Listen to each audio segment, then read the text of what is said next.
लेते हैं तो it will keep you in good state.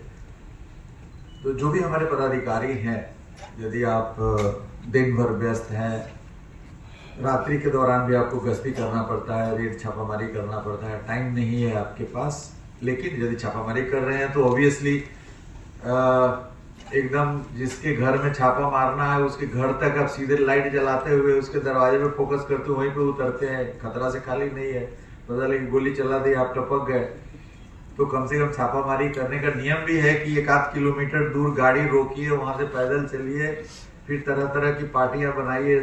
Police अगर अपराधी को पकड़ने जाए या छापेमारी करने जाए या फिर पेट्रोलिंग करने, तो उसे पैदल ही चलना चाहिए।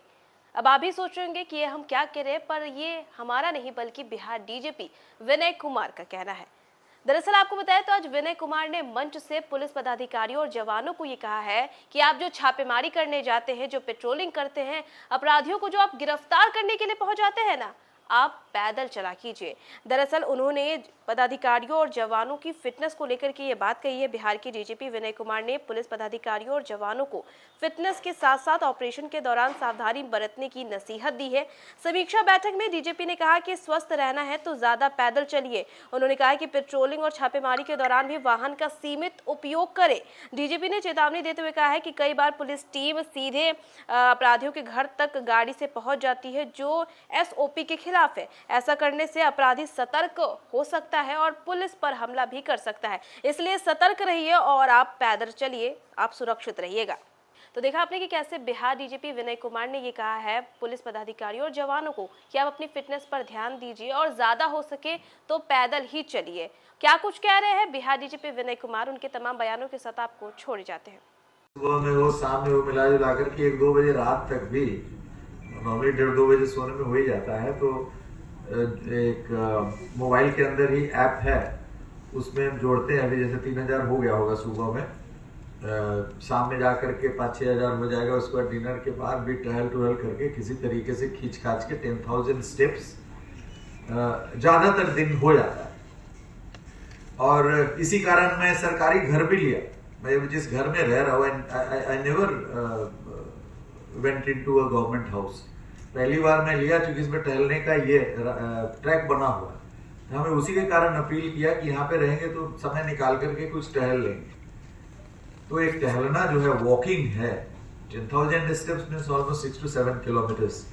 तो 6-7 किलोमीटर यदि आप दिन भर में टहल लेते हैं तो एटलीस्ट कितनी भी व्यस्तताएं हैं तो आपको ठीक ठाक रखेगा।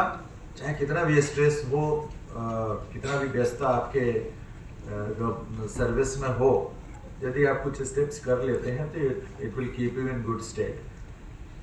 तो जो भी हमारे पदाधिकारी हैं, यदि आप दिन भर व्यस्त हैं, रात्रि के दौरान भी आपको गश्ती करना पड़ता है, रेड छापामारी करना पड़ता है, टाइम नहीं है आपके पास, लेकिन यदि छापामारी कर रहे हैं तो ऑब्वियसली एकदम जिसके घर में छापा मारना है उसके घर तक आप सीधे लाइट जलाते हुए उसके दरवाजे पे फोकस करते हुए वहीं पे उतरते हैं। खतरा से खाली नहीं है, पता लगे गोली चला दी, आप टपक गए, तो कम से कम छापामारी करने का नियम भी है कि 1-8 किलोमीटर दूर गाड़ी रोकिए, वहां से पैदल चलिए, फिर तरह तरह की पार्टियां बनाइए, स्टॉप पार्टी, असॉल्ट पार्टी बनाइए, पैदल घेराबंदी कीजिए। तो ऐसे ही आप यदि छापामारी में भी व्यस्त आप रह रहे हैं, पुलिस पदाधिकारी हैं, तो 10,000 स्टेप तो ऐसे ही हो जाएगा। ये 2-3 छापामारी, गश्ती में भी यहाँ देख रहे हैं आजकल लोगों को कि गाड़ी से उतरते ही नहीं।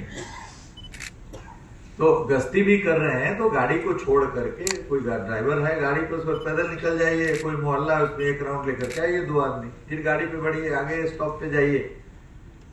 मैं ट्रेनिंग में था भागलपुर में, तो वहां पर एक गश्ती तालिका निकाला था जो PIR व्हीकल था उसका। तो उसमें एकदम लिखते थे यहाँ से चलेंगे इतना बजे, उसके बाद इस चौक पे पहुंचेंगे 5 मिनट, उसके बाद 10 मिनट समय वहां पे दिया जाता था कि आप अगल बगल में जो गली है उसमें घुसिए, गली में देखते हुए घूम के आ जाइए। उससे गली में भी पुलिस का प्रेजेंस हो गया और आपका वॉकिंग भी हो जाएगा। दिन भर यदि आप गश्ती कर रहे हैं गाड़ी से, और उसके बाद यदि आप अपनी कार्य प्रणाली में यह प्रवृत्ति विकसित करिए कि गाड़ी को ड्राइवर के साथ छोड़ करके और 2 आदमी 4 आदमी जितने लोग हैं बगल की गली में घुस गए और 10-15 मिनट 1 राउंड लेकर के आ गए, फिर गाड़ी में बैठे, फिर आगे गए।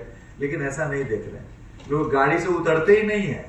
पता लगी इस चौक से उस चौक गए और गाड़ी में ही बैठे हुए हैं, मोबाइल पे मशगूल हैं, गाड़ी में ही, ड्राइवर सहित, पदाधिकारी सहित, एवरीबडी।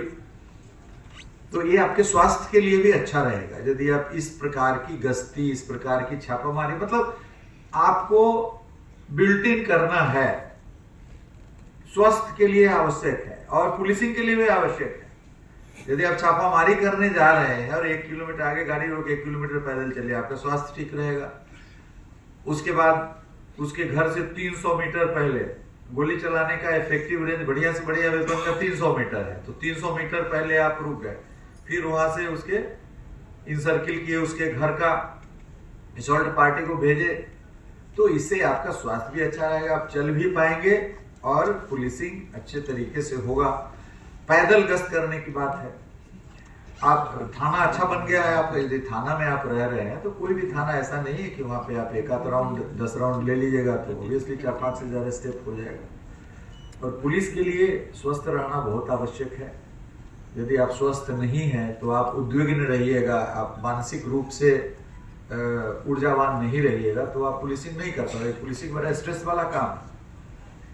आप देख रहे हैं कि दिनानुदिन और जटिल होते जा रहा है। जो है प्रजातांत्रिक पद्धति में हम है, उसमें जनता अपने अधिकारों के प्रति काफी सचेत हो रही है। कर्तव्य ठीक है, पालन करना कर्तव्य भी जनता का निर्धारित है, लेकिन जितना अपने अधिकारों के प्रति अति सक्रिय हो रही है और कर्तव्य दबा हुआ है, इस स्थिति में अधिकारों को लिए इतना सचेत लोग है, सक्रिय है कि आप कहीं पे भी जाइएगा तो बोलेगा आपका क्या अधिकार है, आपको क्या पावर है, ये करने का आपको पावर नहीं है। वो भी पावर नहीं है जनता को, लेकिन आप एकदम अकाउंटेबल ठहराए जाते हैं हर जगह, तो बड़ा मुश्किल है, हर जगह टेंशन है। पहली वाली बात नहीं है कि आप गाड़ी में बैठ करके कहीं गए और वहां आपको बैठा रहा है, खिला रहा है, बड़ा बाबू को रिस्पेक्ट कर रहा है। प्रजातंत्र एकदम अति सजगता के साथ आगे बढ़ रही, तो इसमें जो जटिल कार्य है, दुरूह कार्य है पुलिस का, उसको ध्यान में रखते हुए आपको और स्वस्थ रहना है। स्वस्थ का मतलब ये नहीं कि ट्रेनिंग में आपका सुबह में पीटी, परेड, राइफल ड्रिल, ये दौड़ वो दौड़, 16 किलोमीटर का दौड़, और उसके बाद ट्रेनिंग के बाद आप कर्तव्य पे आ गए, वहां पे पता चला कि आप आधे घंटे भी फिजिकल एक्सरसाइज और ये नहीं कर रहे हैं। क्रम में व्यायाम को जोड़िए, रेगुलर मेडिकल चेकअप, इस प्रकार के जो मुफ्त कैंप लगते हैं उसमें भी चेकअप हो जाता है, और सरकारी व्यवस्था के तहत भी है आपका कि जो भी आपका खर्च हो रहा है मेडिकल चेकअप वगैरह तो सब रिम्बर्स हो जा रहा है। मेडिकल अलाउंस भी है, नीचे की पंक्ति के पदाधिकारियों कर्मियों को मिलता है। बड़े पदाधिकारियों को एनुअल चेकअप होना है, हम लोग जाते हैं चेकअप कराते हैं। तो स्वस्थ रहना परम आवश्यक है, क्योंकि स्वस्थ शरीर में ही स्वस्थ मन निवास करता है, और यदि आपका शरीर स्वस्थ नहीं है तो अब मन उद्विग्न होगा तो आप कभी भी पुलिसिंग नहीं कर सकते। आप जाइएगा कहीं पे पता लगी फायर, इतने टेंशन में है कि छोटा सा समस्या है और उसमें फायर कर दिए, लाठी चला दिए, इस तरह का काम कर दिए कि और प्रॉब्लम जो है कंटेन होने के बजाय, समित होने के बजाय और प्रोलिफरेट कर गया, एस्केलेट कर गया। तो स्वस्थ रहना पुलिस के लिए अति आवश्यक है। कैसे स्वस्थ रहें आपको सोचना है। जो आपका व्यस्त समय है उसी में से कुछ ऐसी गतिविधियों को उसमें समावेश करना है कि जो आपको स्वस्थ रख सके। योगा कर लीजिए थोड़ी देर।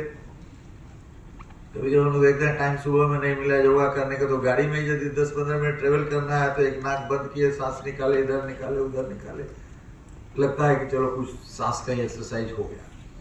अब उतना ढंग से नहीं हो पाता है कि एकदम खाली